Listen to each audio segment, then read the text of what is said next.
Well, each week a group of insiders joins me to offer perspective on some of the week's top stories. This week sounding off on a housing market that is heating up, really kind of a crazy housing market around the state of Indiana. Is Indy and Indiana becoming really a foodie scene? And the Pacers are in the playoffs. Our insiders this week are Harmless Consulting's Mike Harmless, also Faegre Baker Daniels partner Murray Clark, and new to the insiders, not new to the show, but new to the insiders, Indianapolis Deputy Mayor of Economic Development, Angela Smith-Jones. And Angela, especially welcome to you, but welcome one and all to the insiders this week. We start with housing. That was our top story this week. Greg Cooper from Berkshire Hathaway Home Services said it's the 30 plus years in the market. He hasn't seen anything like this. The inventory, he says, is a drought, and it's getting worse. It's accelerating. Mike, is there downside? We're seeing prices go up in 30 counties or so around the state. Yeah, well, in Putnam County, I talked to Eric Wolf, who's the #1 realtor in Putnam County, and he said the market's just so unbelievably hot that houses are staying on about 2 days. Generally, people are paying above the listing price. He's certainly talking to builders to try to make sure that they measure this. They don't overbuild, but they work to try to meet the demand. Any chance this could be a negative? You know, we're attracting companies, bringing folks in to work in companies, attracting folks in the market, that rising housing prices, affordability is one of the pluses of Indianapolis and Indiana. Could this kind of turn things? Well, we need to increase the supply, I think, but we've talked about this kind of growth in central Indiana. The kind of different, exciting part, as Mike said, is it's statewide. Yeah. And so it says a lot about, the state and the policies, the public policy the state has had. It also might say something about the regional cities or give us some insight as to the regional cities' successes. Yeah, your take, Angela. Indianapolis, again, a lot of companies, Infosys among them, bringing folks in. Well, I think as we're looking at those who are coming into the city from the coast, right, this is still a steal. If you're able to sell a home for $1.2 million and buy one, elevate it to us, but really reasonable and affordable for them. So I think it's going to continue to help our economy to grow and to continue to attract those from around the nation. Certainly housing a big part of the economy in Indiana and elsewhere. A lot of attention, Murray, being placed on global issues and tariffs potentially being meted out to certain countries and the prospect for a quote-unquote trade war. Agriculture and other industries a little nervous. Are you nervous that this potential trade war could impact Indiana in a negative way? Well, I think there's some anxiety out there. I've heard Congresswoman Walorski mention some things. Certainly in her district, northern part of the state, agriculture.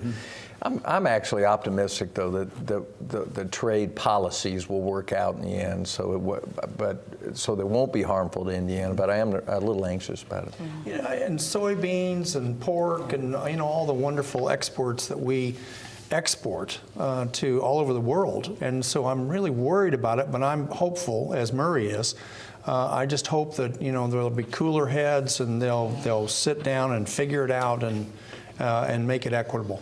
Mike, I'll ask this of you because there's some concern in the auto industry as well, but one place where there seems to be a lot of good news is in Lafayette at Subaru of Indiana Automotive. Another record year that seems they can't make Subarus fast enough there, and they've grown that plant up there to well over 5,000 people. Absolutely, and all of the different companies that provide parts and so on. We got 2 of them in Greencastle that they can't get enough employees. So, in Subaru, it's all about their quality and it's all about their retailers. They just do a great job. It's a highly safe vehicle, and I think their sales are going to continue to grow. Big year at the short session and mixed reviews on the legislative session this year. The Indiana Chamber of Commerce came out with less than a stellar review. Like all of you to weigh in on this, Angela, your take on this session. Did get Sunday sales. Right. That did pass, right. And a lot of people happy about that. But workforce issues passed, but a number of other issues didn't. Yeah, so the issues that did pass, I kind of agree with what Kevin was saying. They were really important for our state's economy and our local economy, but those glitches actually just didn't really settle well with the rest of us, and like what was really going on, and what are we going to do in the special session to make sure we address the critical needs. Yeah, I mean, a huge tax change at the federal level, and it was really disappointing that that didn't get done during the regular session.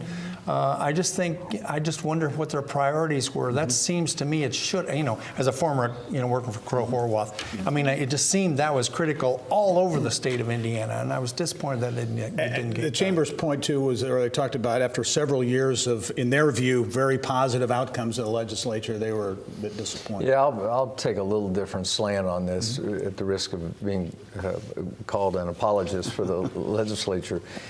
Legislature is an easy punching bag. I think the speaker and other leaders were disappointed at the end, but there were many things were accomplished. You mentioned workforce development, attention to the opioid crisis, infant mortality, tax exemption on software, which really helps our tech community, and other issues. So I think a lot of things were done well. I think that the special session will be one day, as the governor has suggested, and they'll deal with some issues. And so it is not as big a thing to me. Okay. Moving on, you talk about software as a service and that legislation affecting the tech industry. Angela, I thought one of the cool stories, actually, of the week involved Salesforce, their philanthropic arm, and Indianapolis Public Schools, the creation of an IT academy. Salesforce donating $500,000 to this IT academy that's going to be involved with internet connections and mobile charging station, new computers. I think that's phenomenal. I'm really excited about this partnership because what Salesforce is showing, not only tech companies, but every other industry, is that you have to invest in your talent pipeline. And when you're working with K-12 institutions to develop those necessary skill sets, then you win. Yeah. Underscore, Mike, the importance of having big companies like that in communities. Absolutely. I mean, this is one of those things where, Salesforce is obviously just a spectacular company, and they're showing now that they're going to be a great corporate citizen, and they're going to invest in what matters. And I think it's spectacular. All right.